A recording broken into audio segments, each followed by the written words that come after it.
You simply cannot reason with these people. Watch what the Democrats just did and why they brought out impeachment papers for this member of Trump's cabinet. Ho, ho. There's a new Santa coming to town. It's Santa.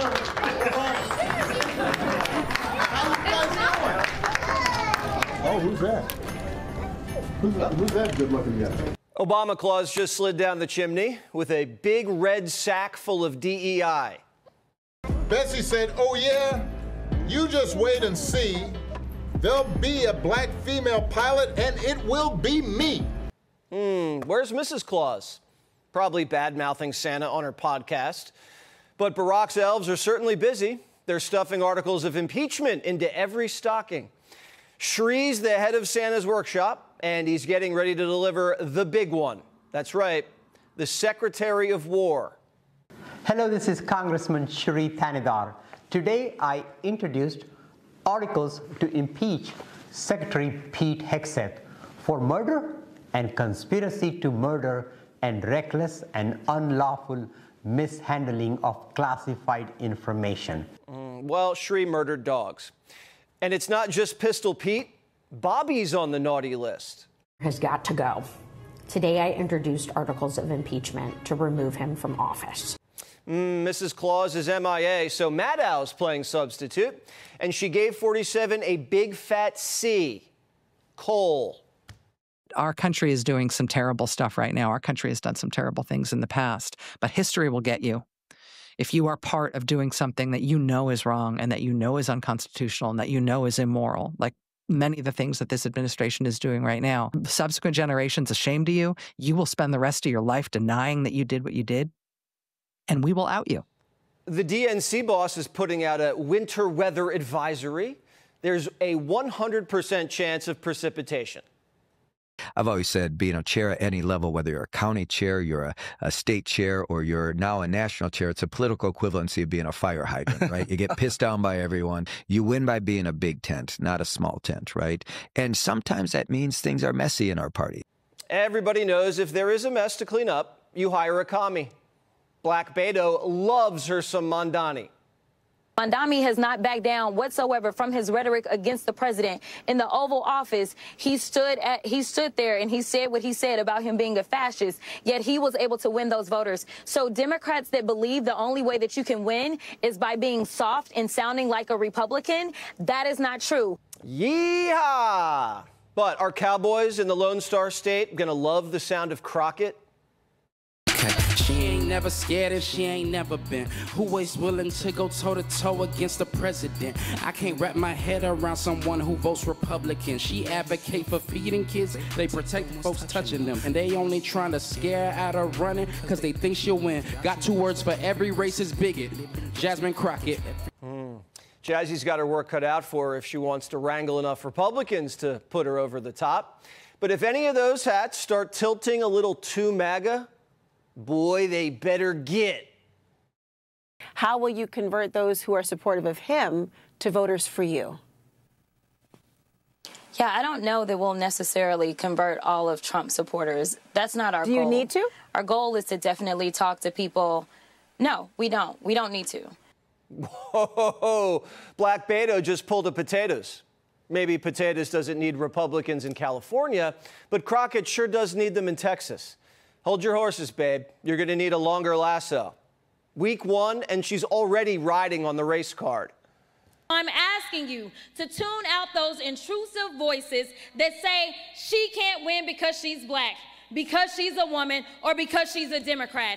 If you believe women should be in all spaces, then I ask you to stand with me. Does she not realize that the only people who actually bring up race, your gender, your religion, are themselves? We judge you based on your policy or lack thereof. All that you do is spew hatred and divisive rhetoric that tears this country apart. Why would anybody on God's green earth vote for somebody like that? This woman has a permanent victim mentality. This is not the type of person that you want to give more power. It's the type of person you want to strip away what power that they have, which is far too much if you ask me. I don't think she stands a hope in the United States Senate. Trying to win the Senate in Texas and you speak like this? Yeah, good luck. Good luck with that. That's why they tricked her into running.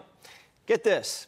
Republicans pumped her up in online polls and then targeted Democrat voters and patched them through to her office to make it look like the whole state wanted her to run. And Crockett fell for the fake love, and she thought she had a shot in Texas. She wasn't even born and raised in Texas. The woman's flirted with reparations and no tax on blacks. That dog won't hunt, Jazz. The race card backfired on Kamala. She got run over by a garbage truck, and the world forgot about her. But Mama is refusing to disappear. She's already chiseling her own statue. Quote, "There will be a marble bust of me in Congress. I am a historic figure like any vice president of the United States ever was." She's bragging about her bust and thinks she's a shoo-in for the nom if she wants to run it back. Quote, "Ms. Harris does not fear losing to other Democrats if she runs again," one person close to her said. "She's unconcerned about potential rivals seizing the spotlight because she's already so well known," another added.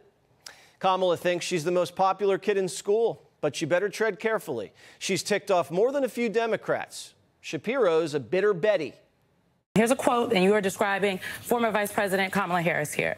It says, I mean, she's trying to sell books and cover her ass. You want to parse this out for us?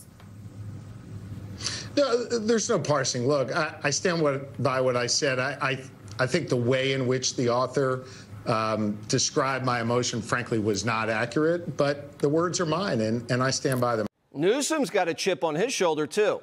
He's in a texting tiff with Harris. He sent her to voicemail, and she left him on red. A little text, I said, why didn't you mention in the book 3 hours later, I publicly endorsed you for president? And that was why you were calling. Hiking, we'll follow up. She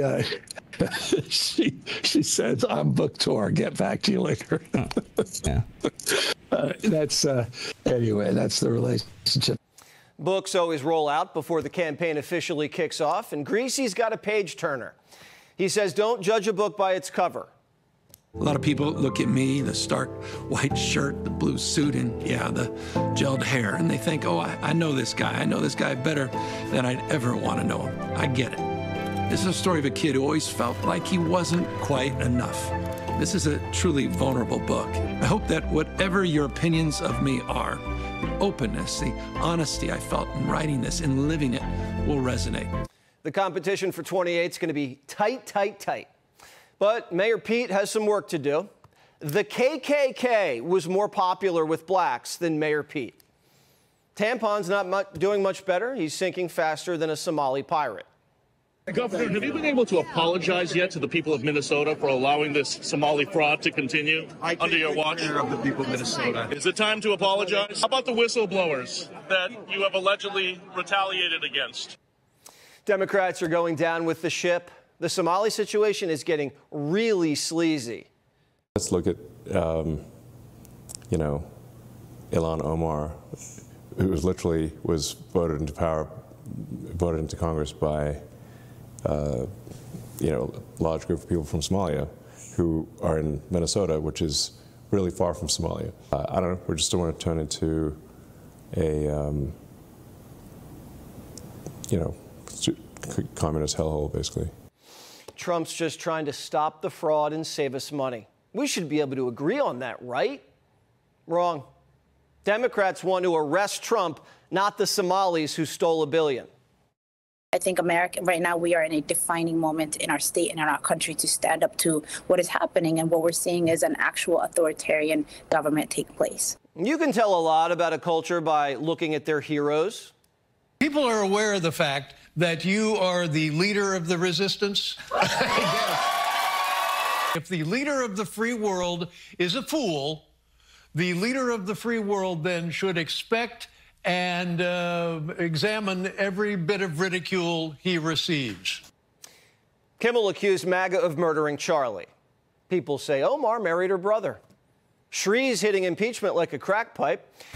Black Beto got snookered into running into a Texas chainsaw massacre, and Obama Claus doesn't even have the respect of the missus. Now, that doesn't mean we don't love our fellow brothers and sisters. TDS is real, and we're racing to find a cure. It's a shame what happened to David Letterman. I thought he was at least outside of politics. I didn't think he engaged in it. But hearing a statement like that, MAGA is responsible for Charlie Kirk's murder, that's just simply wrong. And yeah, if Jimmy Kimmel is the face of the resistance, and he's the face standing up for the left, I think we're going to be fine for quite some time, because Jimmy Kimmel himself is not what I would call an intellectual powerhouse. He's more so a jester who says jokes at his own expense. And he's got quite a shady history, if you ask me. He's done blackface, he's done many things that are very suspect. If he saw somebody doing today what he did back then, he would call them the worst names in the book. It goes to show that guy stands for nothing. He only goes with what the crowd wants to hear. And in regards to Jasmine Crockett running for the Senate, I really hope that she does. I don't think that she has a freaking hope of winning that, like, let's be honest. And the face of the 2028 Democrats, I really think it is going the way of AOC. Gavin Newsom, maybe. Kamala Harris, not a chance. They're not going the Kamala route again. Not unless she spends the next 4 years changing her personality, starts reading history books, finding out about economics and how the world really works, because some of her policies were absolutely brain dead and would have led to the destruction of this country. She was even floating the idea of unrealized capital gains tax, and that one policy decision would have turned this nation into a third world country. So yeah, I really do have to say the Democrats are a sinking ship right now. However, we cannot let up. Start codifying some of Trump's executive orders into law, and let's make some lasting progress so that once we hit the midterms, it's going to be a lock. But yeah, let me know your thoughts on this down below. Who do you think is the face of the Democratic Party right now? And who do you think is going to be the nominee come 2028? Let me know. I'd love to know your thoughts. And if you enjoyed, make sure to smash that like, comment, subscribe, and wish you guys nothing but the best. Until next time.